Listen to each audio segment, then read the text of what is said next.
pour la suite de la compétition. Mesdames et messieurs, bonsoir et une fois de plus, bienvenue dans cette émission. Si vous voulez participer à ce programme, le numéro qui s'affiche déjà au bas de votre petit écran, laissez-nous vos commentaires. Alors, monsieur Kwambi, nous étions avec vous. Est-ce que ces victoires peuvent galvaniser la suite de la compétition en faveur des Lions indomptables? Naturellement, toute victoire est de nature à galvaniser une équipe, à booster le moral. Donc, lorsqu'on sait les difficultés avec lesquelles cette équipe s'est préparée et qu'on voit que l'équipe a fait une très belle entame de compétition avec 2 victoires d'affilée, forcément, pour ces Lions-là, il y a cette volonté de vouloir prouver que le handball camerounais, au-delà de tout ce qui se présente là-bas comme difficulté, comme péripétie, que ce handball la vie. Et lorsqu'on joue à domicile, on est doublement motivé parce qu'on a la volonté de ne pas décevoir le public et de véritablement faire honneur au pays. Donc ces éléments-là mis ensemble, ajouter aux victoires des Lions, ça ne peut que rassurer quant à l'avenir, mais il faut rester prudent parce que c'est une compétition avec des équipes comme le Sénégal qui sont des équipes généralement présentées comme favorites. Donc on ne peut que souhaiter que les Lions aillent le plus loin possible dans cette compétition.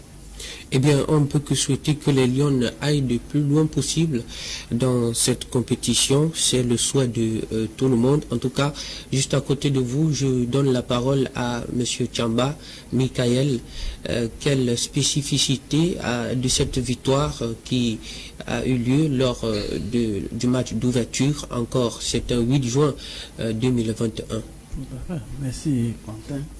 Déjà, c'est une victoire à féliciter. Déjà, nous sommes en période de Covid. Et vous savez, si on n'était pas en période de Covid, peut-être le public devait être là pour savourer en grand nombre cette victoire. C'est vrai qu'il y a eu quelques spectateurs, mais avec la Covid, ce n'était pas évident. Donc c'est à saluer. Mais comme Sylvain le disait tout à l'heure, lorsque vous organisez une compétition, ce n'est pas pour la perdre, c'est pour la gagner.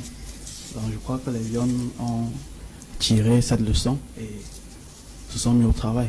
2 victoires, c'est un bon pas, c'est un bon coach. Mais de 12 équipes à 11 équipes, on peut espérer le meilleur parce qu'une équipe qui s'est désistée, c'est un avantage pour les autres. C'est tout ce qu'on peut dire. Eh bien, c'est tout ce qu'on peut dire, Monsieur Gaba Maniolo. Quel souvenir avons-nous de ce jour, le 8 juin 2021, alors que les Lions nous donnent une victoire avec beaucoup d'émotions? Est-ce que ça ne nous renvoie pas dans l'épopée des Lions indomptables dans le cadre du football, l'Hespéria qui avait battu, je crois, en quart de finale 1990, l'équipe de Diego Maradona dans le cadre de la Coupe du Monde voilà, Italie. La Coupe du Monde d'Italie 90, c'était à Milan, à San Siro, sauf si je me trompe, ma mémoire n'est pas fraîche. Ça a été une coïncidence du sort sportif ou sportive de voir que ce jour c'était l'ouverture de la Coupe d'Afrique des Nations, dame la 24e édition qui se joue au Palais des Sports à Yaoundé. Donc c'est 2 événements simultanés que nous avons fêté ce jour. Et en ce jour d'aujourd'hui, les Lions ont enregistré leur 2e victoire. C'est une très bonne chose. Seulement, ça a été facile ce 8 juin. Aujourd'hui, ça n'a pas été aussi facile que ça. Parce que le Nigeria qu'on sous-estimait, qu'on croyait prendre facilement les 2 points de la journée, nous a rendu la vie très difficile. Surtout que d'entrée de jeu, nous avons raté un pénalty à la 2e minute et nous nous sommes fait mener 0 but contre 2 pour revenir à la marque. Et quand on sait la suite de la compétition et qu'il faille prendre les 4 qualifiés pour la Coupe du Monde, je me dis que le Cameroun a trop dépensé aujourd'hui face au Nigeria. Il va falloir mieux gérer les effectifs pour pouvoir affronter le Congo, la RDC Congo qui a une équipe très formidable avec une défense de zone très costaud de grande taille. Donc le Cameroun n'a qu'à bien se tenir, bien se préparer. C'est vrai qu'on va prendre, sauf si je me trompe, les 2 meilleurs troisièmes pour pouvoir jouer les 8e de finale, c'est ça, et aller au quart, trouver les 4 qualifiés pour la Coupe du Monde. Donc le Cameroun, quand on sait que dans cette compétition, il y a l'équipe de l'Angola qui en 24 participations a déjà gagné 13 fois, la Tunisie qui a déjà gagné 2 fois en 5 finales jouées, avec le Sénégal qui est tenant du titre, ça ne sera pas du tout facile. Par contre, le Cameroun sera certainement un bon outsider avec les équipes comme RDC Congo, autres, je ne sais pas quoi. Mais ça ne sera pas chose facile. Maintenant, comme le disait Michael, il manque le 2e homme à cette équipe. Et puis, quand on voit la préparation, j'ai toujours dit sur ce plateau, bien partout, l'opportunité m'a été donnée que le plus souvent, le Cameroun gagne beaucoup plus dans le désordre que dans l'ordre. Et ça ne doit pas nous sourire tout le temps. Donc il faudrait qu'on se prépare. Quand les autres font des préparations, comme on appelle, normales, nous sommes en train de nous frotter aux hommes. Vous voyez, les hommes, quand on se connaît en tant que Camerounais, on se dit que non, il ne faudrait pas aller au fond, parce que nous avons en face de nous nos épouses, nos sœurs. C'est différent de ce que vous faites un match amical avec la gente féminine pour participer à une phase finale de Coupe des Nations de ce genre. Néanmoins, je pense que si l'onction était, ou bien si le devenir de cette équipe passait par moi, elle a mon onction pour passer et se qualifier pour la Coupe du Monde qui arrive dans les prochains jours. Voilà, c'est ce qui est très important. Maintenant, sans transition, sans détour, je crois que tout a été dit sur ce sujet. On met le cap sur le 2e sujet de la soirée qui nous conduit directement sur la fin ou bien l'apothéose du tour cycliste international du Cameroun qui a eu lieu dimanche dernier. Le lieu de cette cérémonie de fin était à Yaoundé. Voilà, à la place du défilé de 20 mai. Eh bien, ce qu'on veut savoir ce soir, c'est que quel est le bilan de cette compétition. Eh bien, on va le faire avec vous sur ce plateau, mais avant, je vous propose de regarder cet élément. On se prend juste derrière. Cannes Handball Dame Senior Cameroun 2021. Le tournoi a bien commencé hier mardi 8 juin 2021 au Palais Polyvalent. L'ambiance est phénoménale au boulevard de 20 mai de Yaoundé, lieu de cérémonie de clôture du Tour cycliste international du Cameroun 2021. Le Camerounais Clovis Abosolo est maillot jaune de la 17e édition. Il a fait preuve de bravoure hier dimanche lors de la dernière journée de la compétition en 25 h 25 minutes 9 secondes sur une distance de 972,7 km selon le classement général. Ça fait au moins 5 ans que le Cameroun n'avait plus arboré le maillot jaune. Ce n'est qu'un passé aujourd'hui avec cette victoire. Le vainqueur de cette dernière journée est l'athlète de l'équipe nationale du Burkina Faso, Paul Domon, en 3 h 52 minutes 30 secondes d'après le classement de l'étape. Il a reçu 240 000 francs CFA. En remportant également le maillot vert. Le Bulgare de l'équipe nationale, Jonov Nicolas, a gagné le maillot à pois rouge, tandis que le maillot blanc a été décerné à Léonien Alexandre de la Martinique Sport Cyclisme. À côté du maillot jaune, Kamzon Abosolo a reçu aussi celui de la couleur bleue. Cette arrivée de la dernière étape de la 17e édition du Tour cyclisme international du Cameroun était présidée par le ministre des Sports et de l'Éducation physique, Nassis Mouele Kombi, en présence du représentant du gouverneur, du centre et du président de la FECA Cyclisme et d'autres personnalités. Ils ont apprécié les belles performances des athlètes en général et ceux du Cameroun en particulier dont est issu le maillot jaune longtemps attendu.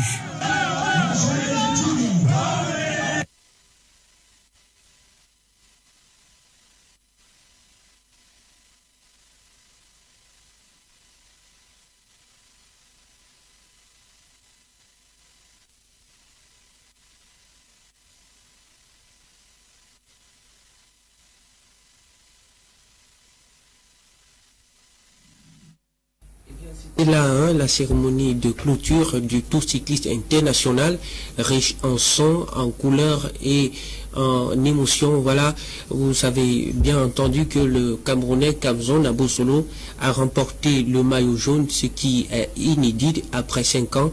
Alors, monsieur Sylvain Kwambi, quel est le bilan qu'on peut faire de ce Tour cycliste international du Cameroun 2020? Bon, je ne sais pas s'il y a un autre bilan. De la première journée, à la dernière journée. Non, ce qu'on retient à la fin, c'est la victoire. Quand vous participez à une compétition et qu'à la fin, vous avez le sacre final, c'est ce qu'on retient le plus, c'est ce qu'il faut célébrer. Et je pense qu'aujourd'hui, plus de 5 ans que le Cameroun n'avait plus remporté ce prix international du Cameroun. Oui. C'est un plaisir. Kamzo Abesolo, qui était le dernier Camerounais et qui aujourd'hui encore remporte le maillot jaune, cela veut simplement dire qu'ils ont fait honneur à leur entraîneur, parti un peu plus tôt, Dieudonné Ntep. Il l'avait promis qu'il devait tout donner pour lui rendre honneur, et je pense que ça a été fait. Maintenant, à côté de cela, il faut dire qu'il remporte également le maillot du meilleur coureur camerounais. C'est un gagneur, comme il a souvent l'habitude de le dire. Lorsqu'il s'engage dans une compétition, il a toujours cette rage de gagner. Et vous avez bien vu qu'aussitôt il a abordé le maillot jaune, je crois que c'était à la 5e ou 6e étape, 6e étape, voilà. Il ne l'a plus lâché jusqu'à la fin. Donc c'est dire qu'il y a quand même eu une très bonne stratégie d'équipe qui lui a permis de conserver ce maillot jaune, et tout le bénéfice va à l'endroit de la fédération qui a essayé de mettre tout en œuvre pour que ce maillot reste camerounais. Également des autorités qui n'ont pas lésiné sur les moyens. Vous savez, c'est vrai, lorsqu'on regarde un peu le budget qui tourne souvent autour de 600 à 700 millions, c'est presque rien quand on regarde un peu le tour Amissa Bongo qui avoisine les 2 milliards. Vous comprenez que ce n'est pas grand-chose en termes de moyens financiers, mais le plus important, comme je le disais, c'est cette victoire-là qui fait honneur davantage au cyclisme camerounais et surtout à Dieudonné Ntep qui nous a quittés. J'espère qu'il nous a quittés après un accident de circulation en partant dans la capitale économique pour les besoins d'établir les conditions de voyage pour le Sénégal où avait lieu une telle compétition. Alors, monsieur Tchamba, Michael, vous êtes juriste et en même temps analyste sportif ou bien observateur sportif. Eh bien, sur le plan sécuritaire, est-ce que le bilan est élogieux? Bon, déjà, sur le plan sécuritaire, il faut féliciter les autorités parce qu'il n'y a pas eu d'incident. Vous savez que jusqu'à présent, l'État du Cameroun n'est pas en paix. C'est qu'en le disant, beaucoup de gens vont dire, mais en paix, comment on n'est pas en paix? Vous savez que la zone anglophone, l'Est et le Nord ne sont pas toujours calmés. Donc, si on a pu faire une telle compétition et qu'à la fin on n'a pas eu d'incident, c'est à féliciter. Et je crois que la victoire de M. Abesolo reflète la mentalité camerounaise, c'est-à-dire ne rien lâcher. Mais il faut aussi féliciter le directeur technique, Joseph Mounaki, qui a pris en relais, parce que le comité s'est réuni et a dit bon, il faut qu'il vienne dépanner. Il a bien fait de dépanner en fusionnant les cyclistes de la SNH avec celle de l'équipe nationale. Et ça s'est fait comme une sorte de sport vraiment collectif. Parce que c'est vrai, il faut saluer les performances d'Abesolo, mais il faut également saluer les performances des autres qui l'ont accompagné tout au long du parcours. Et vous savez, dans le cyclisme, ce n'est pas juste un sport de vitesse, mais aussi un sport de stratégie. Il faut parfois faire ombrage aux autres adversaires. Donc il faut féliciter les coéquipiers de Abesolo qui ont fait un bon travail. Et je crois qu'au final, c'est toute l'équipe qui grandit. D'accord. C'est une équipe qui va grandir si et seulement si les choses se maintiennent et puis le travail est au rendez-vous. En tout cas, la réussite va se pointer. Alors, Monsieur Gaba Magnolo, quelle est quelle appréciation à faire au niveau de l'effervescence, au niveau de l'accueil de cette compétition vis-à-vis de la population, des spectateurs? Bon, disons que j'ai suivi le tour de bout en bout dans une chaîne concurrente. Je ne reviendrai pas sur ce que les copanélistes ont dit, mais grosso modo, c'est une réussite. Déjà que la finalité étant le maillot jaune, nous l'avons gagné parce que la fin d'une chose vaut mieux que son début. Nous avons également gagné le maillot bleu du meilleur Camerounais. Bon, ce que je déplore dans tout ceci, c'est qu'il y a une entité qui prime sur le gouvernement, à savoir la société SNH. Vaudrait mieux qu'on dise équipe du Cameroun A, équipe du Cameroun B. Bon, quand on dit SNH et qu'on dise que le Cameroun a gagné le maillot jaune, ça ne passe pas dans ma tête. Je vais vous dire... En fait, je vais vous expliquer. En fait, c'est l'équipe du Cameroun. Le Cameroun présente deux équipes. Le Cameroun présente deux équipes, dont une sélection. Et la SNH qui est entièrement, lorsqu'elle arrive dans la compétition, elle représente l'équipe nationale. C'est un peu comme ça que c'est la configuration Je ne suis pas d'accord avec ces... Bon, enfin, je ne veux pas vous obliger mon point de vue. À un moment donné, l'école de brasserie du Cameroun représentait le Cameroun à Montaigu. Je pense que de nos jours, ce n'est plus ça.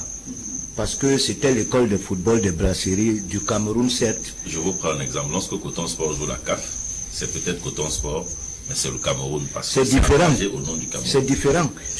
Coton ne peut pas aller représenter, je ne sais pas, par exemple, Pido Bamenda, au niveau de la Champions League africaine. Coton représente le Cameroun à la Coupe de la CAF, donc il a été deuxième. Et c'est ce qui est dit d'après le règlement et statut de la FECAFOOT.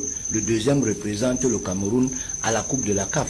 C'est toujours la SNH qui représente le Cameroun, que nous soyons à l'intérieur ou à l'extérieur. C'est anormal. Et je vais vous dire, ce sont les coureurs de la SNH. Et je vous prends un exemple. Le CHAN, par exemple, s'est déroulé avec les clubs. Mais malheureusement, c'était une sélection des joueurs par club. Peut-être quand je prends ce principe-là, vous comprenez mieux. Je ne le comprends pas mieux. Puisqu'on n'a pas C'était des joueurs des équipes. Oui, qui forment l'équipe nationale du Cameroun. C'est ce qui est dit. Pour le cas du vélo, la SNH est l'un des meilleurs clubs au Cameroun en termes de vélo. Donc à chaque fois, ce sont ces coureurs-là qui sont sollicités pour représenter le maillot vert ou jaune à des compétitions. Donc vous convenez bien, vous cautionnez par exemple, en ce qui concerne les vélos, que le vélo de la SNH coûte plus cher que le vélo de le joueur de l'équipe nationale du Cameroun, par exemple. Et je vais vous dire dans l'exemple que vous prenez, le CHAN, on a pris les joueurs dans des équipes différentes. C'est ce qui est autorisé de faire. On n'a pas pris Coton ou bien Union d'Abomban pour aller représenter le Cameroun au CHAN. Non. C'est ce qu'on fait avec la SNH. C'est ce qu'on fait avec la SNH. Le 1 vélo de la SNH coûte au moins 12 millions de francs. Celui de le joueur de l'équipe nationale du Cameroun, c'est le vélo qu'il utilise. Il n'a pas un vélo spécial que le Cameroun lui donne. Je suis contre cette manifeste, là, je ne sais pas comment appeler ça. Donc on n'encourage pas, je vais vous dire, ce n'est pas aujourd'hui que ça a commencé. Avec le camp plaquage, avec les Wono, les grandes lignes d'Aclément, je ne sais pas quoi, les Haïti, Alain, c'était la même chose. Et quand le camp plaquage est parti, le Cameroun a fait un vide pour pouvoir gagner une compétition cycliste. Il a fallu justement que SNH revienne. Donc cette politique n'est pas bonne. On peut dire, et puis je vais vous dire s'il vous plaît, à un moment donné, avec votre permission, je ne vous impose pas mon idée. Et puis là, je n'ai pas la connaissance. C'est pas parce que je suis votre aîné que je connais plus que vous. C'est votre métier. Mais allez-y, monsieur. À un moment donné, on disait équipe nationale du Cameroun A, équipe nationale du Cameroun B. Mais la SNH veut courir avec ses propres coureurs. Ça veut dire que si aujourd'hui la SNH est dissoute, nous n'allons plus gagner une compétition, c'est même plus deuxième. La preuve, voilà une course où nous allions 12 cyclistes. Il y a un seul qui gagne 2 maillots, le maillot jaune et le maillot, comment vous appelez, le maillot bleu de meilleur cycliste camerounais. Et quand on voit la dernière étape, ou bien l'avant-dernière étape où il gagne, il est soutenu par l'équipe nationale des Lions Indomptables en dehors de la SNH qui s'économise, mais fin de compte, c'est sur les autres qui gagnent. Où est la récompense de l'équipe nationale du Cameroun? Non, je pense qu'on est en train de faire une mauvaise polémique. Je vous explique simplement. Qu'est-ce qui promeut le sport? Ce sont les clubs. L'équipe nationale n'est pas un club. L'équipe nationale, c'est la sélection des sportifs dans des clubs pour représenter. Je prends un exemple, les Lions Indomptables, c'est un club.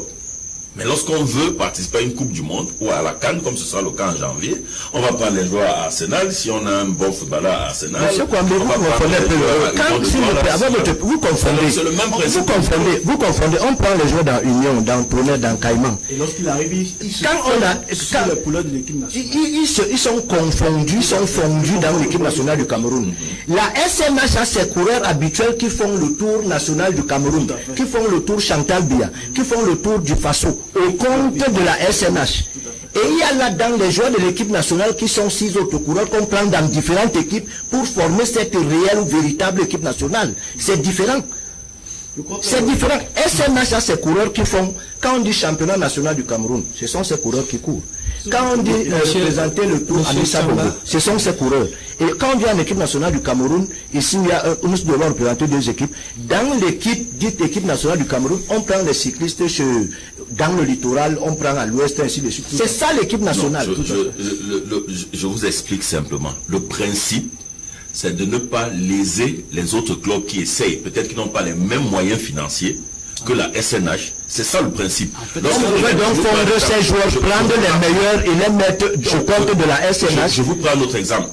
Questionner toutes les autres équipes, les autres pays qui sont représentés. Ces pays, c'est en fait des clubs qui viennent représenter ces pays. Donc, ce n'est pas parce qu'ici au Cameroun, il y a d'une part les coureurs de la SNH et d'une part des coureurs de d'autres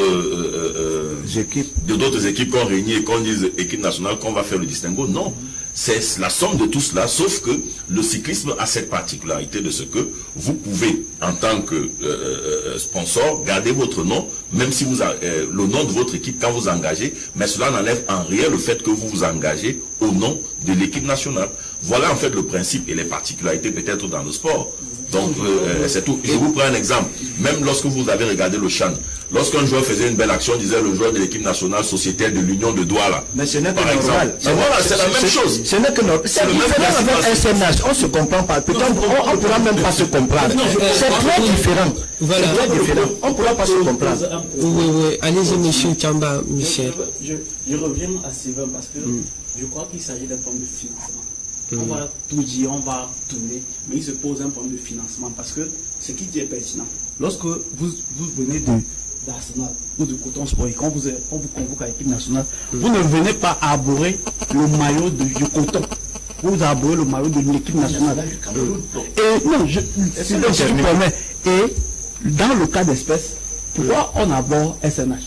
Parce que c'est le principal financeur du cyclisme au Cameroun. Il faut vous dire la vérité. C'est la raison pour laquelle ils ont ce privilège, à côté des coureurs nationaux, de dire bon, nos coureurs vont aller avec nos équipements SNH. C'est ça un peu le problème. Oui, mais c'est pour ça que je dis que ça c'est la particularité du cyclisme. Je vous prends un exemple. C'est même au Cameroun que ça se passe comme ça. Je vous prends un autre exemple simple. Il y a combien d'entraîneurs? Où ça? Dans le cyclisme, il y avait combien? Est-ce qu'il y avait les entraîneurs de la SNH nationale? Je vous explique simplement que la particularité du cyclisme, c'est que SNH est quand même un bon investisseur, donc voilà. On a la possibilité de garder le maillot SNH pendant la compétition, mais je prends les exemples, il n'y a pas une équipe, il n'y a pas un maillot officiel comme les Lions de Montagne, il n'y a pas des équipementiers particuliers qui habillent les cyclistes comme ça se fait dans le handball. Donc c'est ça la particularité du cyclisme. Mais lorsqu'ils viennent, ils sont sous la bannière de l'équipe nationale. C'est pour ça qu'il n'y a un seul entraîneur, un seul directeur technique, et la stratégie se fait en stratégie collective. C'est-à-dire que ce soit ce que vous considérez comme à part l'équipe nationale et la SNH. Tous travaillent la même stratégie pour que quand vous avez sur le soir maillot jaune. Or, si ce n'était pas le cas, ceux dits de l'équipe nationale devaient avoir leurs entraîneurs, leurs véhicules, leurs directeurs techniques qui leur donnent des stratégies et ils devaient se battre à avoir leur maillot jaune différemment de ceux de la SNH. Mais ils ont un seul entraîneur qui les suit. Tant dans la préparation que dans la participation, il y a un seul directeur technique, il y a un seul fonds qui permet la prime, c'est pour tout le monde. Donc, c'est pour dire que lorsqu'ils s'engagent, indépendamment de ce qu'il y a d'un côté les joueurs de la SNH, il y a d'un côté les joueurs, les coureurs des autres clubs, pour ne pas pénaliser les autres clubs qui font aussi quand même des efforts à la promotion du cyclisme, tous se retrouvent sur la bannière de l'équipe nationale, même s'il y a cette petite différenciation avec les maillots SNH, mais c'est le Cameroun, et c'est pour ça que lorsque Kamzo Abesolo, coureur de la SNH, gagne, c'est d'abord le Cameroun qui a gagné. Merci, parce que vous commencez à faire le rapprochement. Ça sera trop difficile de me convaincre. Pourquoi? Parce que, oui, je n'essaie pas de vous convaincre. Non, ou bien, je ne sais pas comment.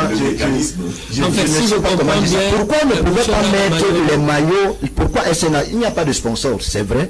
Pourquoi les maillots dont l'équipe nationale du Cameroun adore ne peuvent pas être le même maillot que SNH, et que sur le maillot de SNH, c'est ce qu'ils mettent le maillot de l'équipe nationale du Cameroun estampillé SNH, et que l'autre mette équipe nationale du Cameroun. Pourquoi pas? Donc je pense que c'est un problème financier.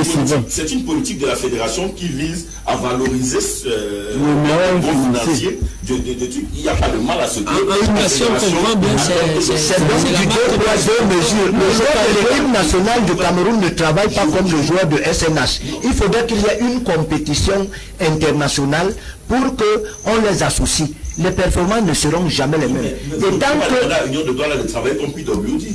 Mais lorsqu'on prend ces joueurs, qu'on met sous la bannière, tous sont soumis au même travail. Les sorties de l'équipe nationale, chacun rentre dans son club et chacun est soumis à sa préparation en fonction des moyens financiers. Donc c'est le même principe dans le vélo. La différence simplement, c'est qu'il n'y a pas un équipementier précis comme on le voit en football. D'ailleurs, en football, quand un équipementier, comme c'est le cas actuellement, Coq Sportif décide de vous habiller, c'est Coq Sportif. Tout à fait.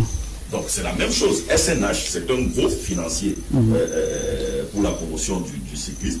Donc la fédération estime qu'il faut lui faire une part d'elle en arborant ses maillots lors de la compétition. Je ne vois pas de mal à cela. Ça permet, je vous prends un exemple, lorsque par exemple, de plus en plus, il y a également, comment on appelle, l'école professionnelle, le promoteur est décédé il y a quelques jours.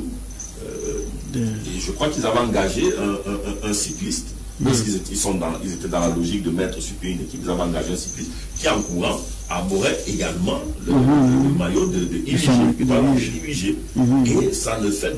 C'est une politique pour la fédération à permettre à ces personnes, à ces entreprises de financer le cyclisme, dont je ne pense pas qu'ils devraient avoir. Si je le comprends très bien. Mais tous sont sous la bannière de l'équipe nationale. C'est pour ça qu'il y a un seul entraîneur. Ils travaillent différemment. Si je le comprends très bien, le maillot. Que ce soit en club ou en équipe nationale, ils ne pourront jamais avoir les mêmes performances. C'est normal. Vous ne pouvez pas demander au Paris Saint-Germain d'avoir les mêmes performances que Dijon.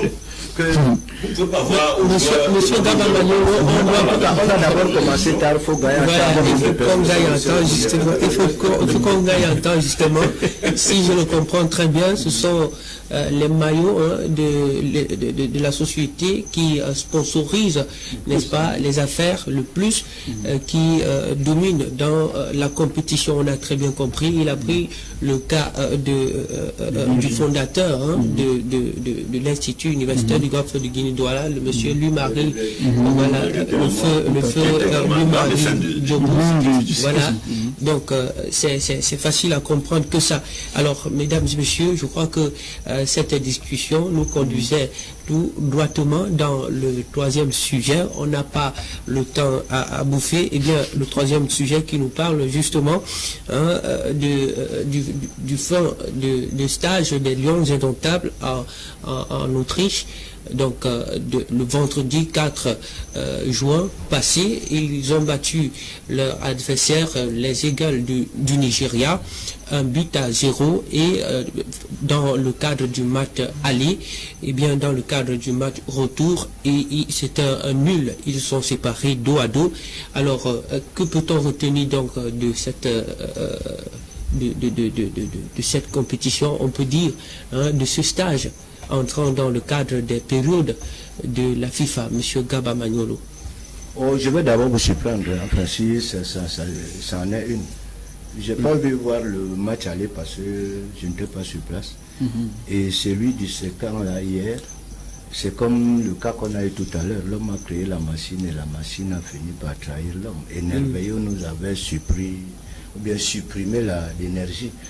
Bon, mais je sais ou bien énergieux. Appelez ça comme vous voulez. Le plus important, c'est que les téléspectateurs j'étais disant que l'équipe nationale du Cameroun est en préparation Nous avons d'abord un problème dans notre équipe nationale, c'est que depuis des lustres, nous n'avons pas un entraîneur qui puisse passer 2 ans. Et le plus souvent, c'est celui qui a envie de travailler qu'on a vite limogé. On a vu en 2017, on a vu avec Wilfried Schiffer, je ne sais pas qui d'autre. Maintenant, depuis 2003, où nous avons perdu la Coupe de la Confédération, c'est ça. Nous ne manquons pas les joueurs pour jouer. C'est vrai qu'on cherche les combinaisons. On cherche à voir qui peut faire l'animation tant défensive qu'offensive. Mais le problème des Lions indomptables du Cameroun, c'est un mineur de jeu, c'est un stabilisateur, c'est le régulateur, c'est le leader technique qui manque aux Lions indomptables. Parce que vous regardez depuis un bon bout de temps, les joueurs ne manquent pas. C'est vrai que maintenant il faut faire une bonne sélection et gagner. Mais je dis que les Lions indomptables manquent ces leaders comme les Bami Modeste, les États Memayer. Parce que quand on n'a même pas de leader technique et qu'on a une bonne technique collective, si on a quelques joueurs qui peuvent éliminer 1-2 adversaires de façon à ce qu'on se retrouve en situation de 2 contre 1, je pense qu'on marquera trop de buts. Parce que nous avons des avances pour le faire. Mais quand nous avons 3 milieux récupérateurs comme par exemple Koundemalon, Zambo Anguissa et je ne sais pas qui, ou c'est Bilong qu'on appelle, c'est pas ceux qui sont là actuellement. Le ballon ne peut pas arriver. Conséquence, les gens comme les Zambo Anguissa qui sont anciens dans l'équipe nationale veulent porter le ballon alors que ce n'est pas leur registre. Donc l'équipe nationale du Cameroun, même l'actuel entraîneur qui est là, sauf si je vois mal, on n'a pas encore ce monsieur, on entend parler de Néou, je ne sais pas de qui d'autre, mais ce leader technique. Le leader technique, nous avons besoin d'un leader technique. Et puis, je vais un peu chuter pour dire que si on veut améliorer notre équipe nationale en appelant les binationaux, c'est pas ce comme on a vu autrefois avec ce gardien de but, on l'appelait qui Itange. Donc on a appelé en équipe nationale au Cameroun parce que ça n'allait plus du côté de la France. Non, il faudrait qu'on nous amène les gens qui veulent jouer. Et puis j'ai dit ici... Les patriotes? Oui, j'ai dit ici la fois dernière qu'il y a certains joueurs, ou bien certains Camerounais, quand ils viennent en équipe nationale, ils ont 2-3 ans, ils maintiennent la forme. Après, ils ne jouent plus pour l'équipe nationale, ils jouent leur dossard, et puis bon, je suis tel en équipe nationale, je ne vais pas les citer. Mais je dis que si on aligne les joueurs qui veulent jouer, je vais toujours revenir en arrière pour vous dire que Sombanak n'était pas très bon joueur, il était trop volontaire, engagé, et la discipline s'y est mêlée. La preuve, il a fait 10 ans de capitana, l'un des meilleurs défenseurs de sa génération, parmi les 10 ans donc. Il a joué en équipe nationale, voire même plus.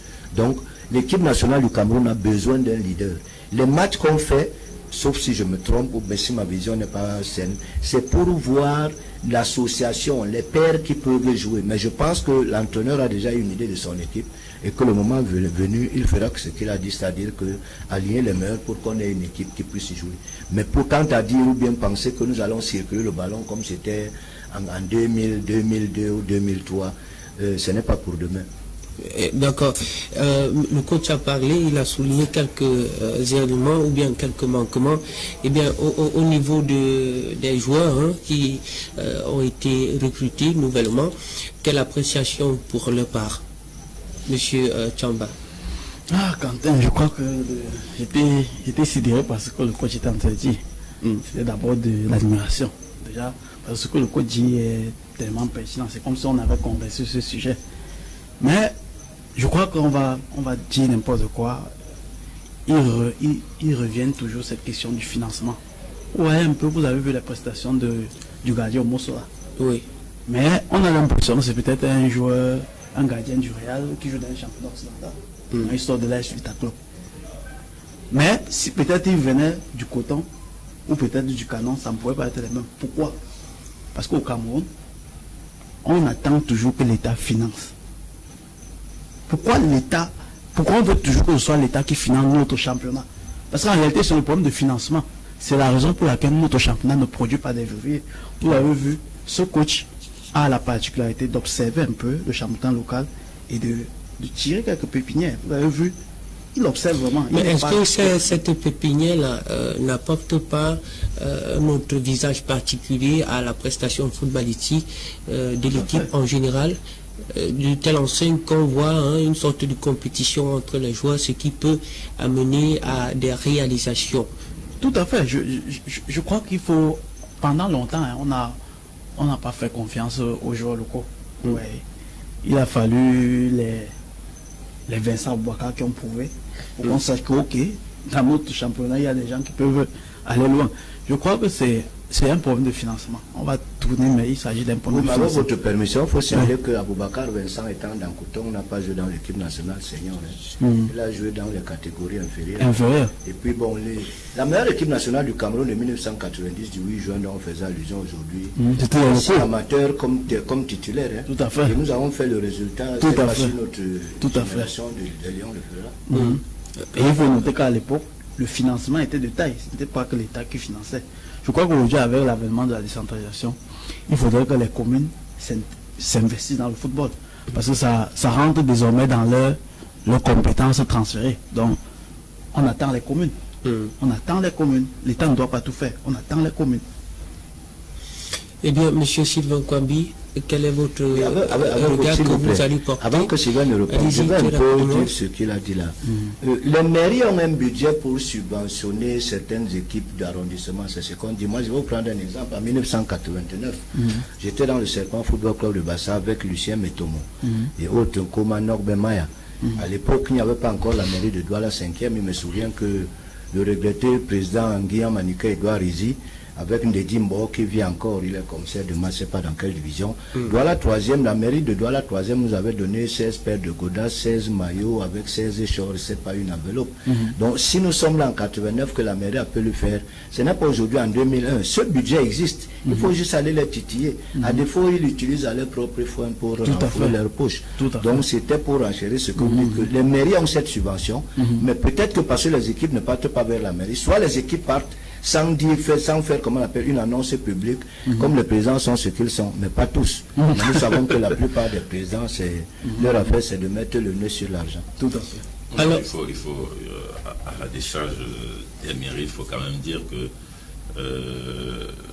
à Yaoundé, c'est régulier. C'est régulier, tout à fait. Les autorités subventionnent les équipes. Tout récemment, qu'on a vu le maire de la ville octroyer une subvention. Mais pourquoi pas dans d'autres régions, Sylvain? À Banganté également, ça se faisait. Oui, je ne sais pas si ça se fait encore. Ça se fait encore. À Douala? Je crois que... non, à Douala... À Garoua? À ma souvenance, à Garoua, ça se fait. Mais pourquoi Douala, qui est le bastion du football, est toujours en retard? À Garoua, les autorités participent à ce que le club phare de la région puisse bénéficier d'un certain nombre de facilités. Bon, maintenant, à Douala, à ma souvenance, j'en ai jamais entendu. Je crois que... je crois qu'à Bouddha également, je crois que ça se fait. Si j'ai souvenance, je crois que ça se fait. Non, il faut aussi dire que au-delà de ce que ces mairies-là doivent véritablement accompagner les clubs, il y a aussi que les clubs ne sont pas organisés. Aucun club ne peut vous présenter un véritable projet sportif. Donc, du coup, c'est pas aussi évident que ça. Donc, il y a toute une refonte qu'il faut faire dans l'organisation du football de manière générale pour que véritablement on passe à cette étape-là. Pour revenir au sujet du jour, il faut simplement dire que le résultat des Lions, le double résultat des Lions, la victoire et puis le match nul contre le Nigeria, témoigne quand même de ce que j'évoquais ici, de cette volonté du coach de produire quelque chose de bien. Et depuis qu'il est arrivé, comme je vous le disais, j'essaie de regarder un peu sa manière de travail. Et il me semble que c'est un coach qui, jusqu'ici, a une méthode qui me satisfait. Si je m'en tiens à ce que j'observe jusqu'ici. Et comme je vous le disais, mon seul problème avec cette équipe sera les influences externes. Parce que si on laisse le coach dans la logique de travailler, d'avoir tout au moins les mains libres, de prendre des décisions qui lui semblent bonnes pour son équipe, je pense qu'il pourra produire de bons résultats. De très bons résultats. Et lorsque vous voyez sa politique, je vous le disais, il est un peu sous la politique de Hugo Bross. Oui. Il a un regard assez porté sur le championnat local. Malheureusement, les problèmes qu'on vit dans notre championnat ne permettent pas. Au Mossol, avant qu'il n'aille à AS Vita Club, était encore à Coton, qu'il était régulièrement convoqué à l'équipe nationale. On a également vu, c'était également le cas du du gardien de PWD, Achou Kerido, même si depuis un bon bout il n'est plus convoqué. On a vu Asomo, qui, bon, c'est vrai, on se pose des questions. Il y a également Arenan Game qui frappe à la porte. On espère que lors des prochaines convocations, il pourrait être là.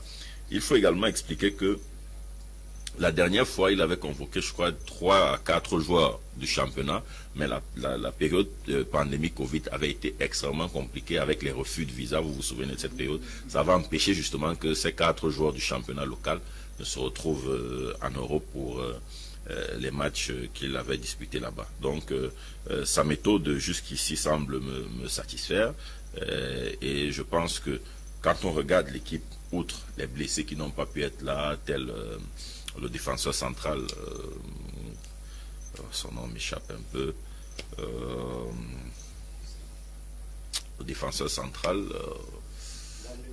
non pas Ngade, qui s'est blessé tout récemment en France là. J'espère que le nom va me revenir. Voilà, peut-être on va le temps que le nom revient. Voilà. Il y a déjà une ossature qui s'est dessinée, et ce qu'il fait maintenant, c'est d'essayer de trouver les automatismes et essayer d'explorer d'autres pistes avec d'autres joueurs qui pourraient peut-être venir bousculer la hiérarchie, les habitudes. Et l'une des bonnes nouvelles, c'est que bientôt, il va retrouver son gardien qui a vu sa peine être réduite à 9 mois depuis février qu'il a été suspendu. Nous sommes aujourd'hui au mois de juin. Donc voilà, donc en août, il pourra y reprendre voilà, et en octobre les compétitions, donc on pourra retrouver Onana d'ici octobre pour les prochains regroupements des Lions, et c'est déjà une bonne chose. On espère que d'ici là, les blessés, Aboubakar, Vincent et autres seront là, et je pense qu'on va progressivement retrouver une bonne équipe, et à partir de là, on aura véritablement une visibilité plus ou moins finale de ce qui sera présenté lors de la CAN en janvier. D'accord. Vous faites bien de donner toutes ces informations. En tout cas, on va prendre cette réaction de ce panéliste.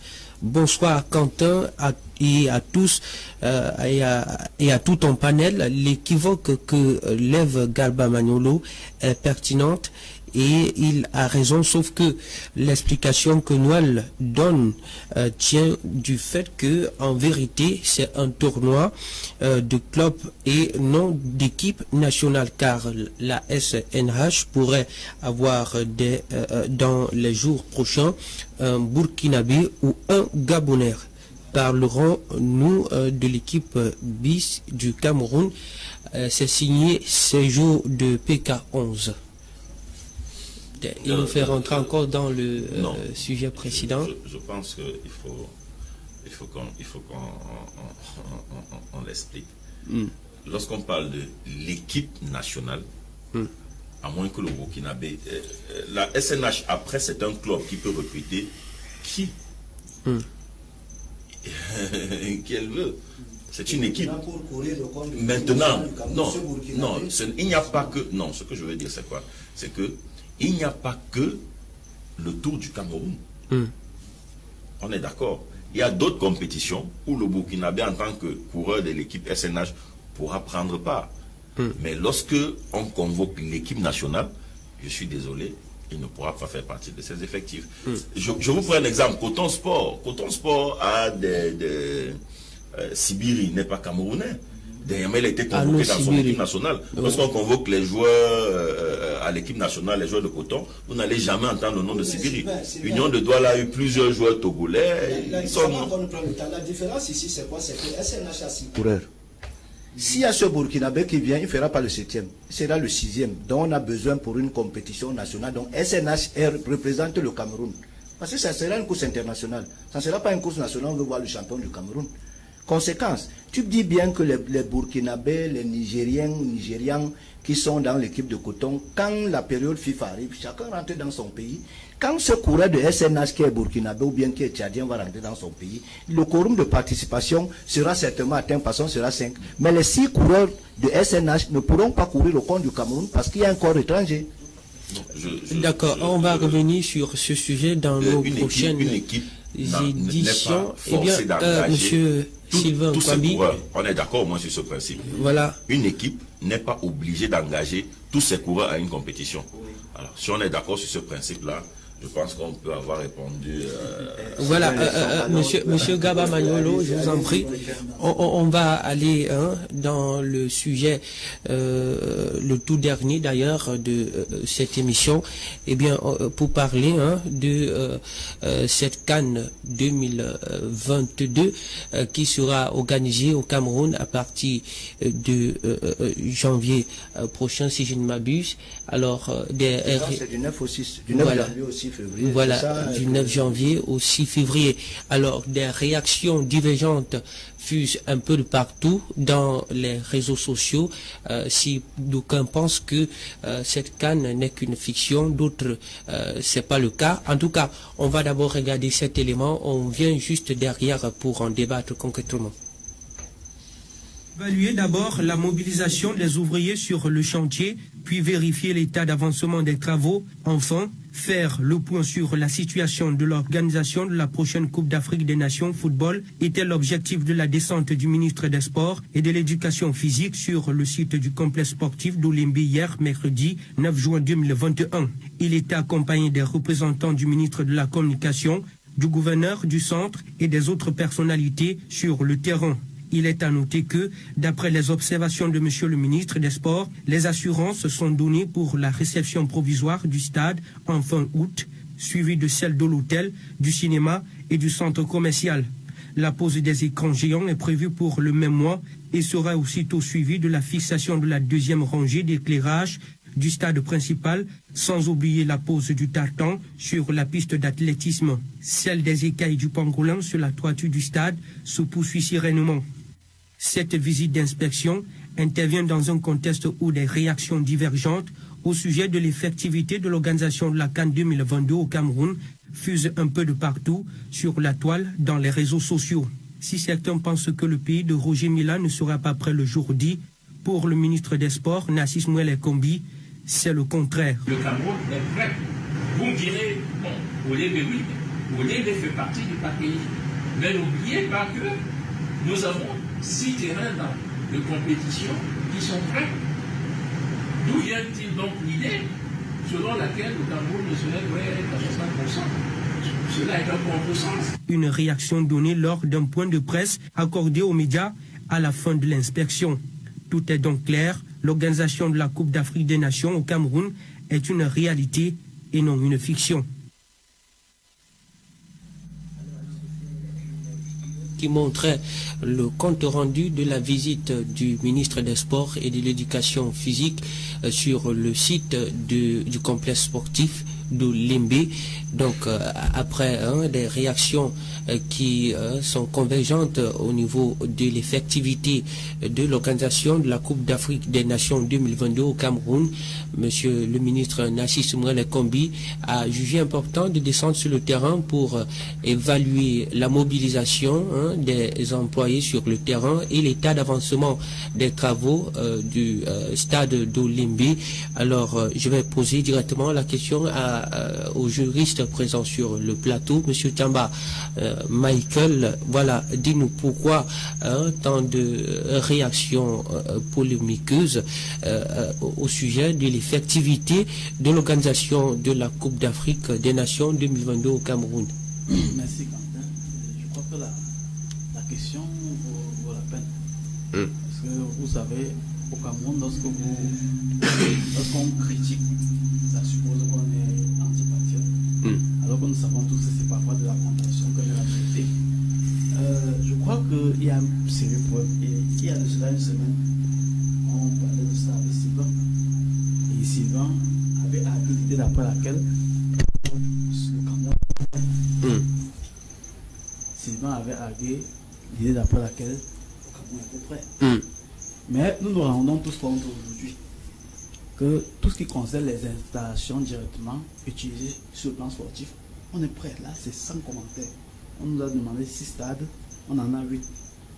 On a demandé 12, je crois, 18 stades d'entraînement, on en a 24. Donc je crois que sur ce qui concerne directement le sportif, on est prêt. On est prêt. Mais tout ce qui entoure maintenant le sportif, c'est très important. Souvenez-vous, comment on fait pour reporter une cérémonie de tirage au sort? C'est gênant. C'est gênant parce qu'en réalité, on est un peu dans l'approximation. Vous savez, le tirage au sort est délicat parce que lorsqu'on fait les tirages, on dit ok, telle équipe, tel pool sera affecté à tel stade. Or, lorsqu'on regarde dans la réalité, le stade n'est pas prêt. On fait comment? Et le stade de l'MB, c'est un stade qui va accueillir le match d'ouverture de la finale. La marque de cette CAN. Parce que si on est prêt partout et que le Olympe n'est pas prêt, il y a un problème. Ouais, un peu. Et je suis gêné parce que maintenant on a un nouveau président de la CAF qui est un anglo-saxon. Le président Patrice Motsepe. Voilà. Le Sud-Africain. Voilà. Et dans l'organisation de la CAF, on a licencié beaucoup de personnes. Et vous savez ce que ça veut dire. C'est le sport système en fait. On applique dans l'administration américaine. C'est-à-dire lorsqu'un nouveau dirigeant arrive, on a licencié la directrice des ressources humaines, on a licencié, je crois, le directeur de l'information. Donc, vous voyez, quand on arrive, bon, c'est vrai qu'il y avait une information d'après laquelle le secrétaire général adjoint aurait, mais il ne l'a pas fait. Parce que le compte de la CAF a démenti. Mais je crois que c'est un problème parce que ces histoires de corruption, ça peut passer. Vous voyez, les glissements de date, déjà c'était un piège dans lequel la CAF s'était mis. Parce qu'en réalité, les textes ne prévoient pas qu'il y ait un glissement. Les textes prévoient, si vous êtes prêt, voici, vous organisez. Si vous n'êtes pas prêt, à 6 mois, voici les sanctions. Si à 3 mois, vous n'êtes pas prêt, voici les sanctions. Mais aujourd'hui, la CAF est prisonnière parce que, qu'on le veuille ou pas, le Cameroun sera obligé d'organiser ce cadre. Elle sera obligée. Pourquoi? Parce que elle n'a pas appliqué les textes. Elle va continuer de ne pas l'appliquer jusqu'à la fin. Donc, même s'il y a un glissement, le Cameroun va organiser une Coupe d'Afrique. Et c'est gênant parce que ça n'envoie pas une très belle image du Cameroun à l'extérieur. Parce qu'une CAN de 2019, on est en 2021, ce n'est pas encore prêt. C'est un peu gênant. D'accord. C'est un peu gênant lorsqu'on on assiste encore dans une situation où on veut renvoyer la CAN. En tout cas, je ne pense pas que c'est totalement ça, parce que le Cameroun a quand même des infrastructures sportives dignes de ce nom pour pouvoir abriter cette compétition. Alors, monsieur Kwambi, Sylvain, qu'est-ce qui aurait expliqué justement le report du tirage au sort lié à cette compétition? La première chose que je voudrais dire, peut-être pour assurer Michael Nzé. Michael Chamba. Le Cameroun est plus que prêt. Suivez bien ce que je dis. Le Cameroun est plus que prêt. Oui, vous complétez comme ça là les propos de monsieur le ministre. Il est plus que prêt.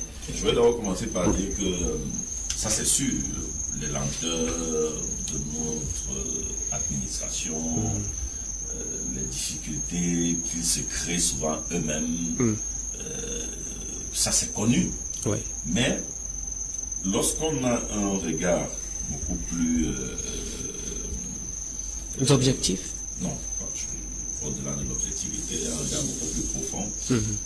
Vous savez, le football n'est pas que ce que vous voyez sur le terrain. Il y a beaucoup d'enjeux géostratégiques qui se jouent à travers le football et donc l'organisation d'une compétition internationale, comme la CAN. Et ceux qui ne l'ont pas compris vont continuer de tergiverser. Et c'est peut-être à ce niveau que le Cameroun a davantage besoin de renforcer sa diplomatie. Oui. C'est peut-être à ce niveau que le Cameroun a besoin de renforcer sa diplomatie, parce qu'on a le sentiment que sur le plan de la diplomatie, on est souvent un peu passif par rapport à un certain nombre de choses. C'est pour ça que je vous disais, le Cameroun est plus que prêt, mais la CAF ne joue pas franc jeu dans l'affaire. Et lorsque vous avez vu ce qu'il a appelé des licenciements, en fait, il y a eu d'une part des démissions en cascade, notamment celui du secrétaire général adjoint, qui contesté un certain nombre de choses, a été finalement rappelé pour qu'il ne démissionne plus, parce que c'est ce qu'il faut dire. Même si la CAF a démenti plus tard jeudi, il avait déjà pratiquement déposé sa démission auprès de son patron, et il y a eu des négociations pour que finalement il reste à son poste. Oui. La première information qui a été relayée par les médias, et c'est pour ça que les médias, pour une fois les médias camerounais sont restés en haleine, c'est que c'était le Cameroun qui demandait le report de la cérémonie d'ouverture. Pourtant c'est faux. Pourtant c'était faux. C'est la CAF qui a demandé le report. Et pour quelle raison donc? La raison curieuse que la CAF a évoquée, c'est la pandémie Covid-19. Alors, si vous ne comprenez pas qu'il y a un faux jeu à l'intérieur, vous n'avez rien compris. On va continuer à tergiverser où le gouvernement n'a pas fini le stade Olembe attend. Mais pourtant, ce ne sont pas ça les enjeux. Il y a eu un problème de prestataire qui a voulu être imposé au Cameroun par rapport à celui qui avait déjà été fait. Et il faut le dire, si vous avez suivi le processus électoral à la CAF, vous allez comprendre ces enjeux géostratégiques dont je vous parle, qui consistent aujourd'hui à voir les pays du Maghreb, ou du moins, pour ceux qui s'affichent le plus, il y a l'Algérie, il y a le Maroc et dans une moindre mesure l'Égypte, qui veulent aujourd'hui reprendre complètement le contrôle de la CAF. Et cela se vit davantage lors des coupes africaines. Vous avez vu Coton Sport qui joue un match contre JS Kabylie. Et vous savez quels sont les arbitres qu'on envoie arbitrer? Les arbitres maghrébiens. Égyptiens. Du Maghreb. Enfin, les arbitres du Maghreb. Donc, et ça passe totalement indifférent. Imaginez qu'on avait pris un arbitre gabonais, vous deviez voir tout un tapage que les Maghrébins devaient faire. Un arbitre camerounais a arbitré un match, je crois que c'était du match du club du vice-président de la CAF. Il y a eu une erreur, mais on n'a pas respiré jusqu'à ce que ces arbitres se voient suspendus. Oui. Je crois qu'ils avaient pris je sais pas, c'était 6 mois, c'était 1 an ou 2 ans, quelque chose comme ça de suspension. Donc, le Maroc s'est lancé dans un investissement très important et a vu 2 fois la Coupe du Monde lui échapper. La première fois, elle n'avait pas soutenu l'Afrique du Sud en 2010. L'Afrique du Sud lui a rendu l'ascenseur. Donc, et dans la géostratégie, vous avez vu qu'il a fallu que le Maroc se mette ensemble avec l'Afrique du Sud pour qu'on voit enfin le président sud-africain. Donc, il y a tout un enjeu parce que l'Afrique est en train de se battre pour voir une deuxième Coupe du Monde s'organiser en terre africaine. Et le pays qui est bien parti pour le faire, c'est le Maroc, au regard des importants investissements que le Maroc est en train de faire dans le sport. Et tous ces enjeux-là ont une implication sur la CAN qui devrait voir le Cameroun pour démontrer à la face du monde, parce qu'il faut le dire, le Maroc a échoué à deux doigts. Quand j'étais lors du congrès de la FIFA où on a attribué la tri-organisation aux États-Unis, au Mexique et au Canada, le Maroc a échoué de justesse. C'était à un fil. Et aujourd'hui, le Maroc a besoin d'une compétition pour démontrer et valoriser davantage sa capacité. Donc, il y a tout. Et regardez, lorsqu'on nous a retiré la CAN, quel était le premier pays qu'on présentait en embuscade? C'était le Maroc. Aujourd'hui encore, c'est le Maroc et l'Algérie. Donc, ce jeu même quand on retire la CAN, c'est le Maroc et l'Algérie toujours. Voilà, qui sont toujours positionnés en embuscade. Vous convenez avec pour ne pas dévoiler cela, on renvoie encore à qui? À l'Égypte.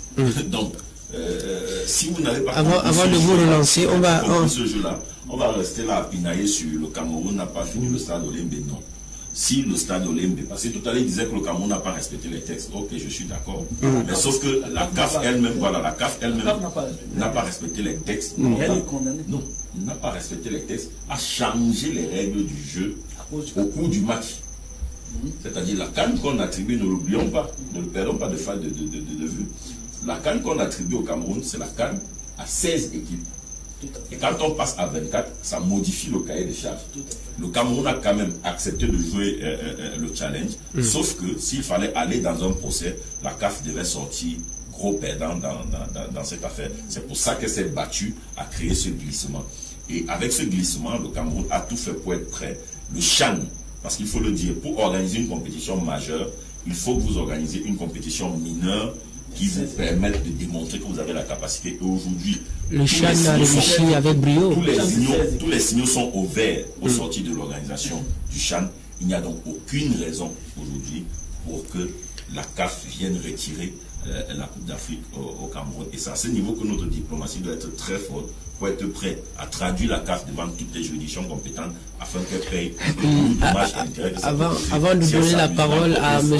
Garba Magnolo, voilà, avant de donner la parole à M. Garba Magnolo, on va prendre cette réaction de ce panéliste fidèle, non de ce téléspectateur fidèle. Quentin, la vérité sur la CAN est que Olimbe n'a pas donné satisfaction aux officiels en visite. Sommes-nous d'accord que c'est risqué de compter Olimbe dans le package des stades, car si jamais le jour dit nous ne sommes pas prêts comme à l'accoutumée, que ferons-nous? Donc nous avons déjà trop eu honte depuis le dernier retrait de 2019 attribué à l'Égypte. Ces jours, oui, allez-y. Le plan B, c'est-à-dire ça a été discuté de commun accord, même avec l'administration Ahmad. Le plan B est clair. En cas d'indisponibilité du stade Jacoma, Douala abrite 2 poules. Le plan B était clair depuis. Oui. Donc, c'est pour ça que j'ai dit, il n'y a aucune raison.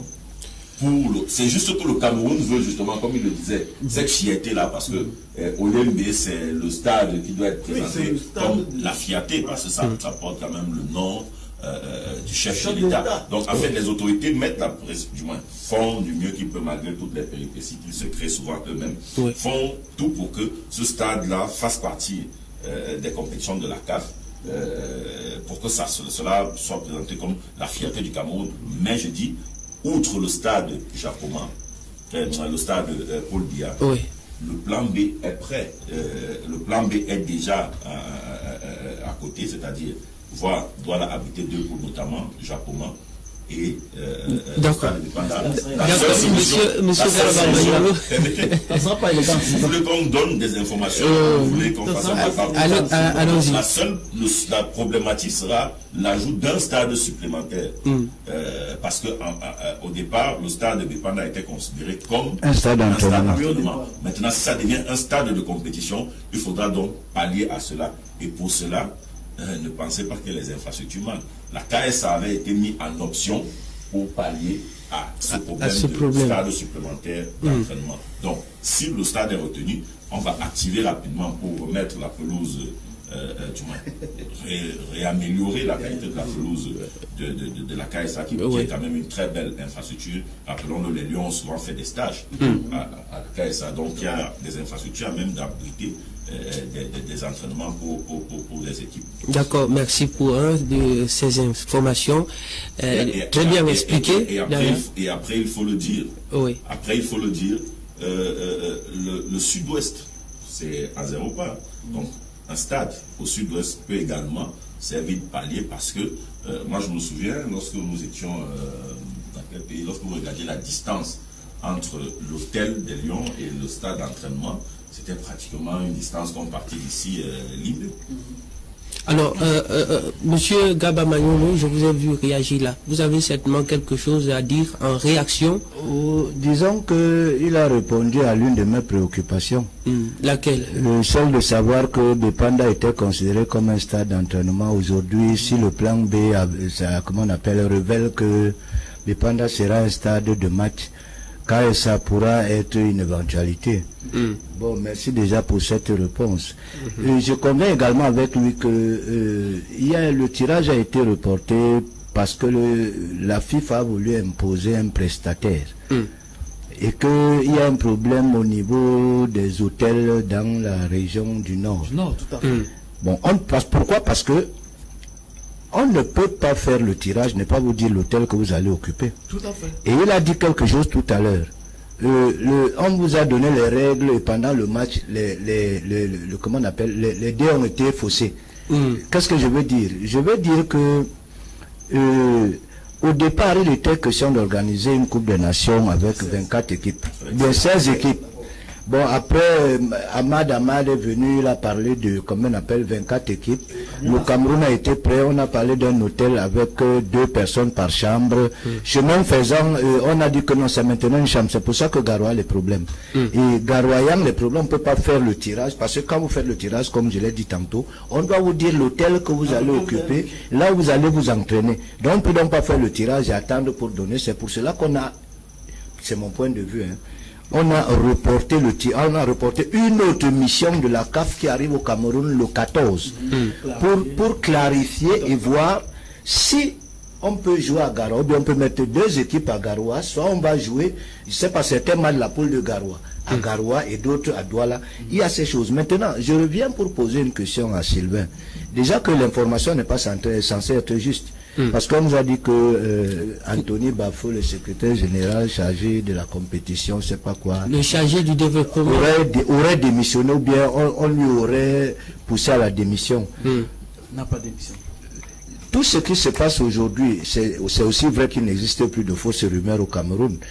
Parce que par rapport à cette Coupe des Nations de 2019, on a vu la voix autorisée qui était Ahmad Aman et l'un des meilleurs joueurs de tous les temps de ce monde. Une autre voix autorisée par ailleurs, conseiller de 7 ex-présidents de la CAF, qui se sont mis sur le perron d'Etoudi pour nous dire que non, la Coupe des Nations va se jouer.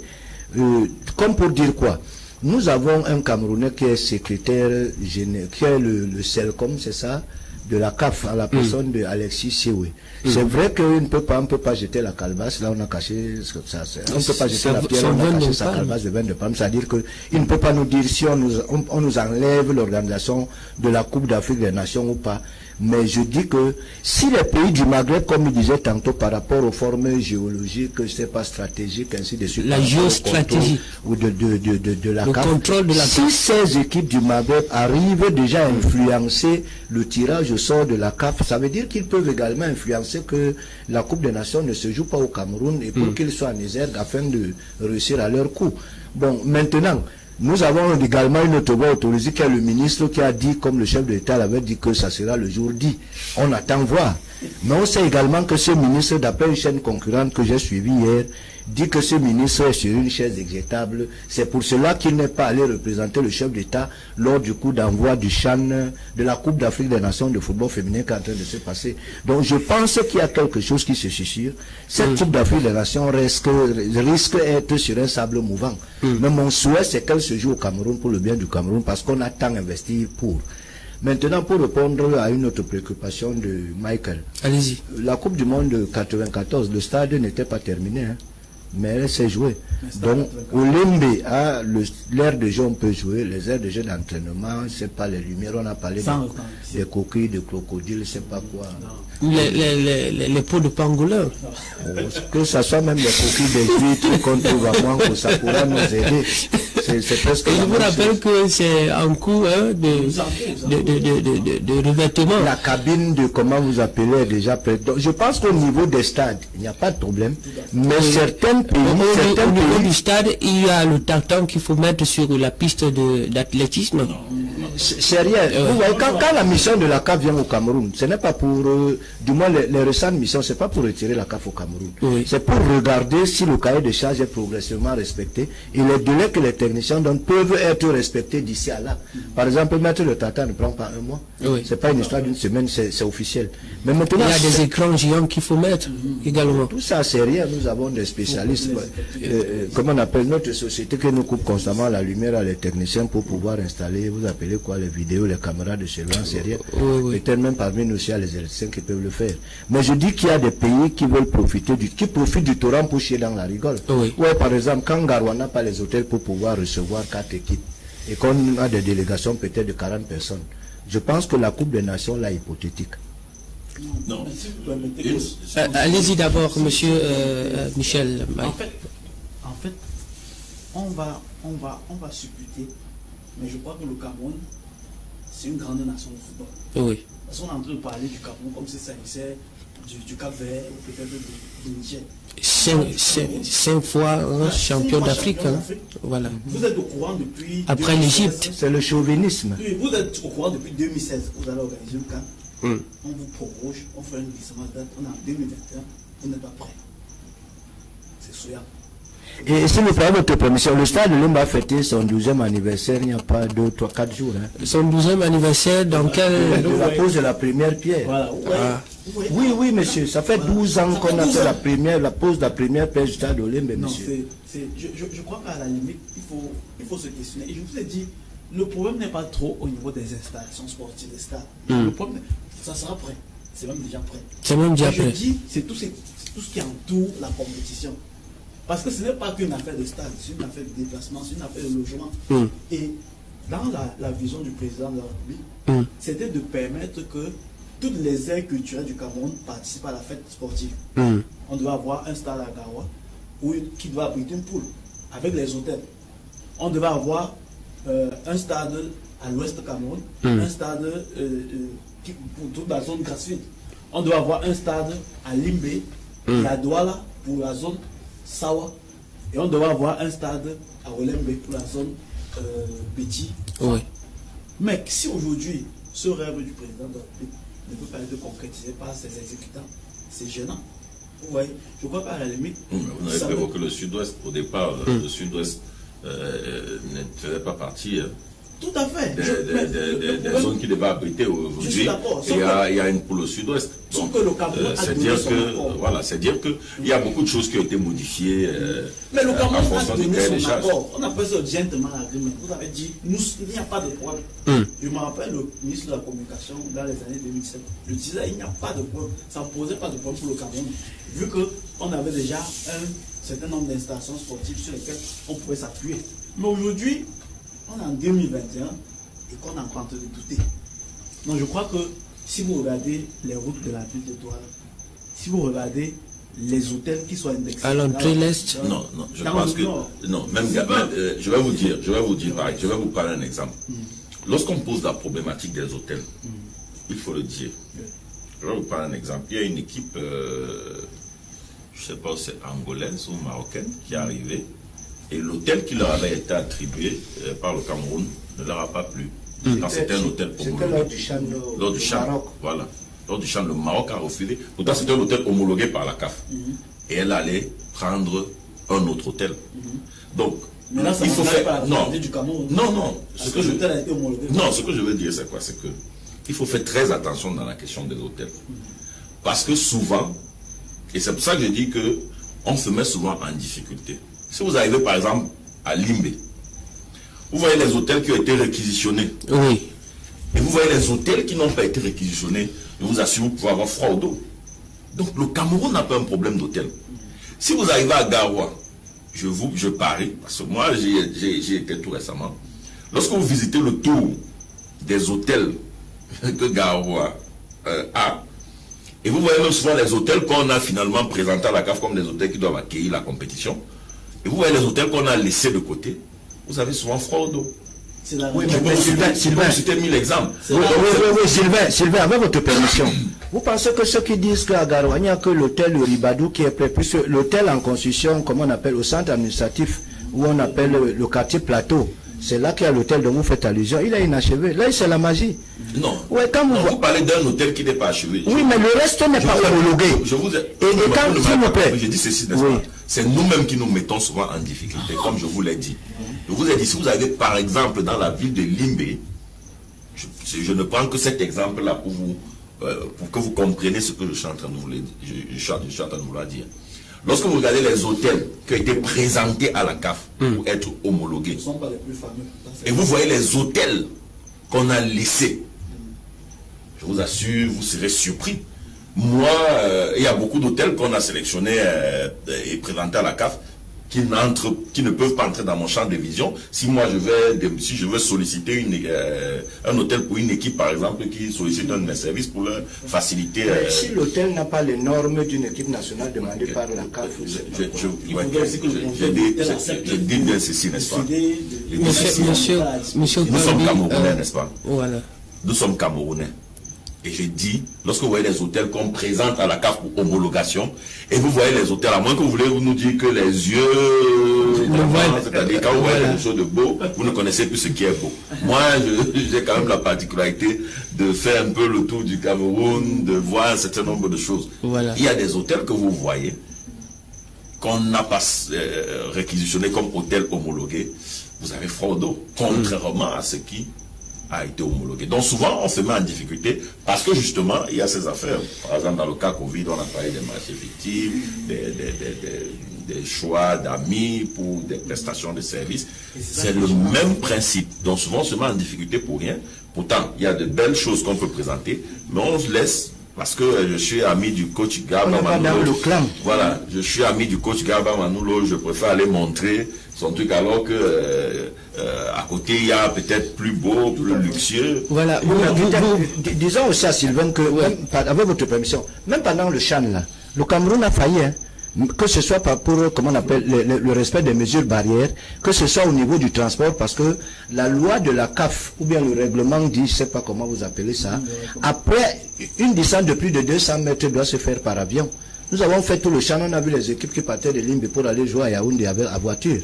Ouais, tout ça entre dans, comment on appelle ça, la vérification de cahier de charges pour voir si le Cameroun n'a pas, parce que on a tendance à nous dire que comme on a réussi avec la Coupe des Nations de football féminin remportée par le Nigeria devant le Cameroun, on a les équipes qui partaient de Limbe atterrissaient à Douala par avion. Et après prenaient la voiture pour se rendre à Limbe. Les équipes qui partaient à Limbe pour Douala venaient par avion.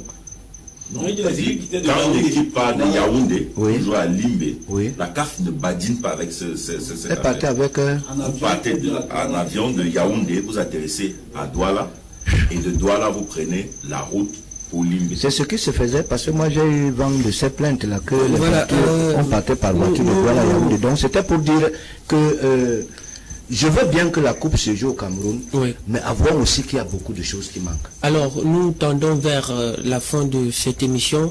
Monsieur Garba Manoulo, votre dernier mot. Le dernier mot, comme toujours, c'est que je dis bonsoir à toute la monarchie de Pindabassa, au PK12, chez moi au village. Je dis bonsoir à tous mes enfants.